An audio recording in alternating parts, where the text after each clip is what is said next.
Muzzle loading, the roots of the shooting in America. This rifle, watch the delayed reaction of the flint striking the steel, striking the powder in the pan, which then ignites the powder in the barrel. There it goes, the kick back, and the ball exits the barrel. We have a special muzzle loading season in Michigan Outdoors, December 5th through the 14th. I'm going to tell you all about that, so stay tuned. I'm Fred Trost. It's Thursday night, time for Michigan Outdoors. Okay, but tell me about this buck. It's not your first buck. No, it's my first one with a muzzle loader. I've shot 3 others, but this is the first one I've ever shot with a muzzle loader. Gary Romancic from St. John's took this buck during firearm deer season this year with his muzzle loading rifle. It was a friend of his, Don Cooper, who got him interested. Well, he just called up one morning and wanted to know what it's like getting in muzzle loading, and I told him it was a lot of fun, and so he wanted to know what kind of gun to get. And I said, well, because muzzle loading is more complex than most firearm shooting, it's a good idea to find an experienced shooter to help you when you get started. And so he went down and bought a 50 caliber, and he's got his deer with it. That's the first year he's ever hunted with a muzzle loader. Well, when did you start this, Gary? When did you call him up? Oh, roughly about 3 months ago. And I got to shooting out here where we're at, and I enjoy hunting with it. I enjoy shooting it. What is it about shooting a muzzle loader that turns your crank? A lot of smoke out of the end of the barrel. Really? Yes, sir. A lot of smoke. When slow motion, you can see it. Lots of smoke, all right, because of the black powder that's used in these colonial guns. A lot of smoke, like he said, but of the 2 types of muzzle loaders, Gary shoots the more modern percussion cap ignition system. At the start of the day, he puts caps on the nipples of the double barrel in order to dry out the chamber where the powder will be sitting. Oftentimes, condensation will form inside the barrels from moving the gun indoors and outdoors, and this little move right here is enough to dry out the chamber inside the bottom of the barrel. Now, to load a muzzle loader, everything goes in part by part down through the muzzle. Homemade measuring horns from deer antlers measure the exact amount of powder Gary wants to shoot. This powder is the same black powder used during the 1800s. It's highly combustible, and muzzle loaders know the care that must be given to open gunpowder like this. Once the charge is down the barrel, a ball and a patch are loaded. Lead balls are used, round balls by the traditional shooters, and it's set on a greased patch on the muzzle. There's about a 10,000th of an inch tolerance between the ball and the barrel, and the ball starter is used to seat the ball firmly and get it going in the right direction. When it's down the barrel about 6 inches or so, the shooter grabs the ramrod and firmly drives the patch and the ball all the way down to the powder. Not too tight against the powder, just snug. A double-barrel muzzleloader like Gary's is quite heavy to carry, but they're becoming more popular because you can take 2 shots in a row without reloading. That's an advantage that compensates for the extra weight. Now, practice is necessary with these front stuffers. You not only need to practice shooting and set your sights, but you need to practice loading, of course, because in the field, when you have to reload, the conditions may not be ideal. Now the caps go into place. This is a shortcut from the more primitive flintlock rifles, but these caps almost guarantee 100% success of firing each time. You notice in a percussion rifle that they fire like most rifles, quick recoil and amazingly accurate shots. That's the percussion rifle, a more modern innovation than the primitive muzzle loader, the flintlock, a predecessor to the percussion cap. Now, a flintlock holds a piece of flint in the hammer, which strikes against a steel frizzen to make the sparks that set off the powder. You can watch it right here. Now, it actually takes slow motion to really see the sparks, and this is the beginning of the chain reaction that Don Cooper will set off with his flintlock. Now, there's a hole that connects the sparks to the powder in the barrel, which must be cleaned before every shot. To make sure the powder in the barrel will go off, some highly volatile, very fine 4F black powder is placed in the pan right outside the pinhole. Now, it happens quickly, but there's that big poof, a big flame, referred to as a flash in the pan, which happens a split second after the flint strikes the steel frizzen. At this point, The gun isn't going off, but Don shuts his eyes because of the flash. Not the best habit for accuracy, though. Now let's shoulder a fully loaded flintlock and watch the sequence of sparks and flashes. Now there's the spark when the hammer falls, but at the same time, Don is anticipating by closing his eyes. Let's hope he's holding that steady.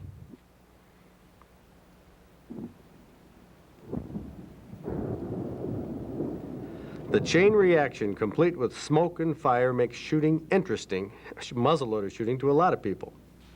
It's not like today's modern guns, you know, where you just stuff, you know, a bunch of cartridges into it and shoot away. You know, you take a little more time on each shot, and you've got to reload after every shot, so you take a little more time. Doesn't that slow you down, though? Doesn't it frustrate you a little bit that it takes so much time? No, not at all. Not at all. Muzzleloading doesn't frustrate Gary. He's seen enough frustration in the past 5 years since a motorcycle accident left him without his left arm or left leg. Determined to enjoy the outdoors forever, Gary has worked hard in rehabilitation and in shooting, and with the help of some good friends, he's added muzzleloading to his list of enjoyments in Michigan outdoors.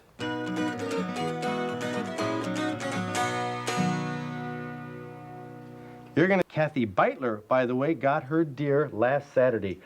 A big doe in southern Michigan, her first deer in 3 years of hunting. Maybe next year she'll be on Big Buck Night.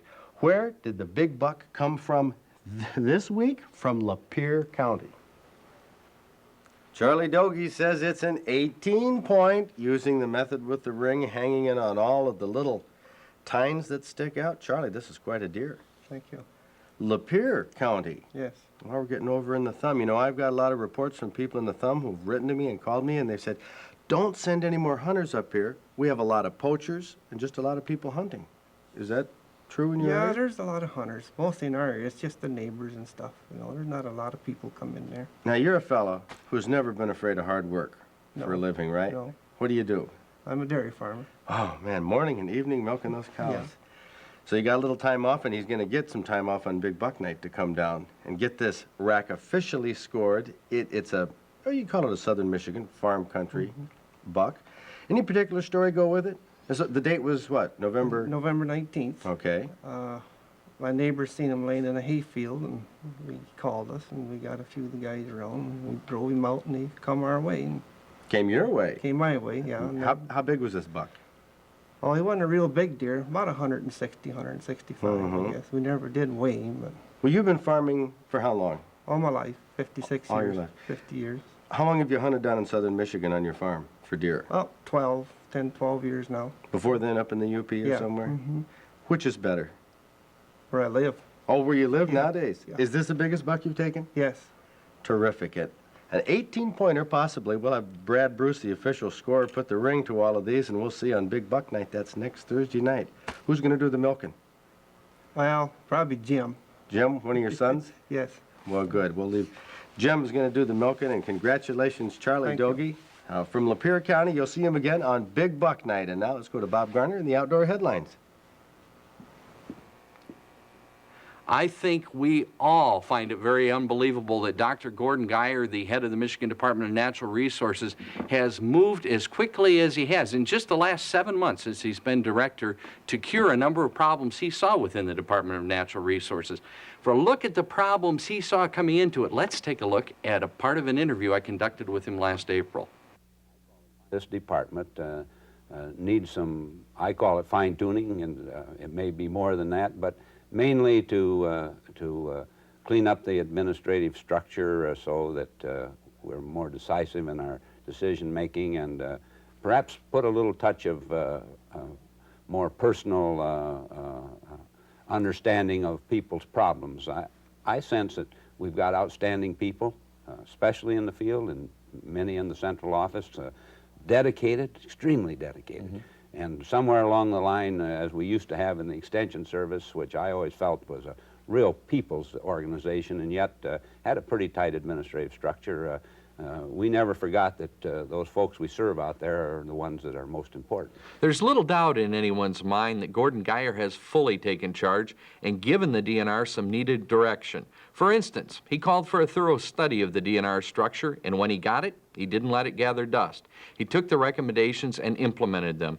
Dr. Geyer reorganized and streamlined the department by merging its divisions and its bureaus. He also cleared out some dead wood by demoting and shifting personnel, all without civil service problems or court fights. He is in command of the situation at the DNR, and the situation does not command him.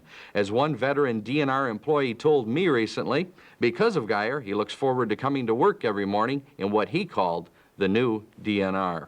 And according to DNR law officials, this deer season, citizens turned in poachers in record numbers, with information that will lead to many more convictions. Actionable complaints, or complaints from citizens that resulted in tickets or arrests, were up 1,000%. The report all poaching complaints were up 10%, but again, the information that could help officers was much better, resulting in an increased amount of arrests, perhaps 1,000% increase. RAP Program Director Bruce Gustafson says he doesn't think poaching increased, but now that the public knows that fines and penalties are stiffer, they seem ready to do everything they can to help DNR catch poachers. And in a recent Michigan Fisherman magazine, publisher Ken Darwin reported that Indiana commercial gill netters can set up to 70 miles of gill nets, and Indiana only has 45 miles of Lake Michigan coastline. Now, that's a threat to meandering Michigan fish, but what's worse is that an Indiana gill net tug was caught November 18th netting in Michigan waters. According to DNR officer Rex Schmaler, they'd heard through the grapevine that Indiana gill netters would sneak into Michigan waters during the deer season, knowing COs would be their busiest, and then gill net the larger Michigan perch. Officer Schmaler says this time they nailed them 1.4 miles from the Indiana border with over 500 pounds of perch. And in this week's outdoor reminder, the muzzleloading deer season begins tomorrow, December 5th.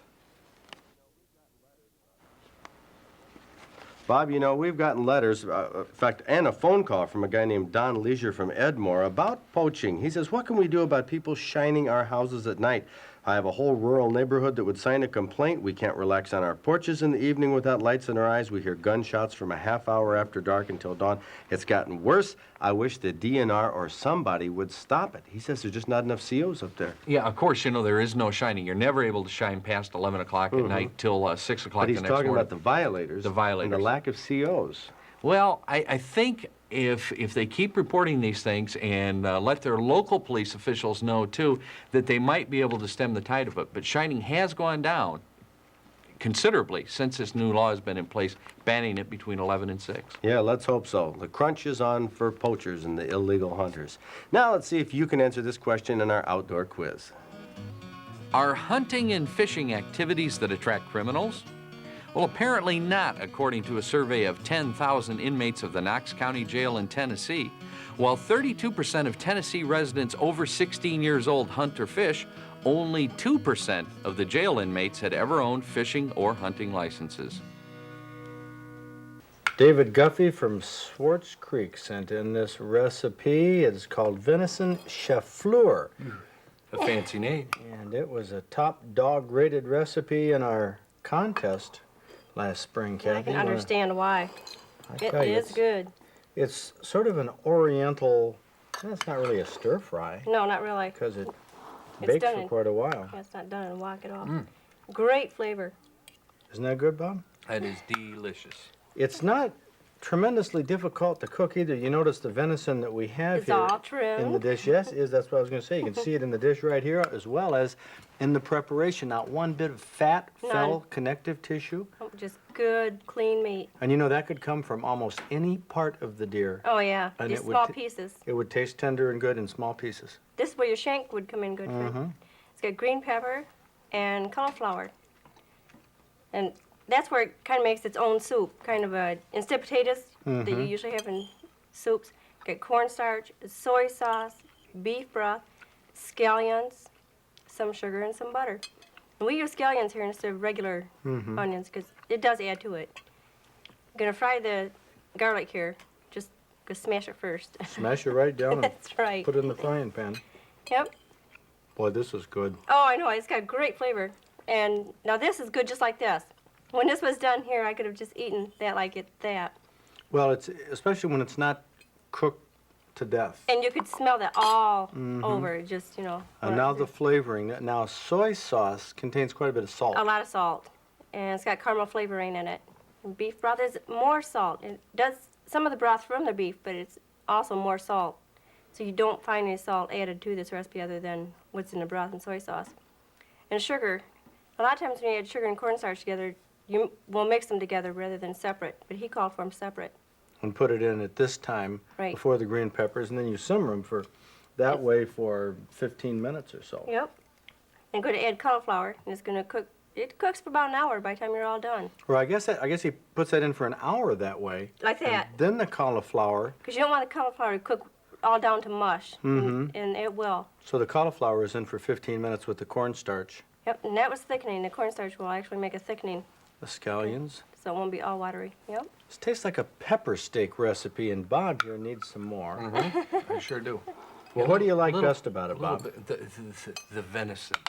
But of course, the vegetables are very complementary to the venison because the venison still tastes like venison, and the vegetables have their own taste. You can mix taste them the cauliflower together. and taste the green pepper. Yeah, they all spell something really good to eat. Well, these little morsels, like I mentioned before, this morsel right here of venison is thin and it's tender, and it could be, as long as it's trimmed with not any of the white or connective tissue on it, you can pull it right apart and it'll be tender and tasty. Oh, it is I mean, too. you can't go wrong with a piece of shank meat that is totally trimmed. And I defy anybody who thinks they don't like venison to tell me they can taste that as Oh, being yeah, venison. that's There is right. no way. It's just good meat. If you know it's venison, you know it tastes a little better. Yeah, There's a venison little- has its own Oh, I good prefer flavor. it. Sure, That's it's right. great. Well, outdoors is a place to be this weekend. We have ice fishing Definitely. coming up, but it's not here quite yet. Right around the corner. We'll get out there. You have a good time this weekend, a safe weekend. It's a great place to be. We'll see you next week. If you'd like a copy of this recipe for venison chifleur, it's in the November-December issue of Fred Trost's Outdoor Digest.